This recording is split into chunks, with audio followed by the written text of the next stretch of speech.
Tak Filipko má rád autička, na ktorých sa dá sadnúť, ale neprekot sa na ňom. Tak auta Brúder test vydržali, už ich vlastní druhá generácia našich detí. Prežili dvojičky, no. Pozrime, aké smeti máme vo vnútri.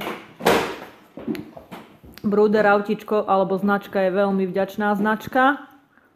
Sú to realistické autá a sú to vlastne ich zmenšeniny, kópie.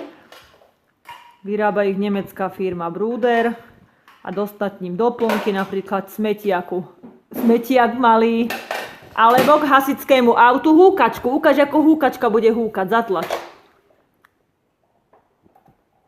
Svieti.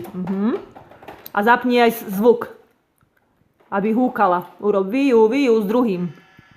Trúby. Páči sa ti?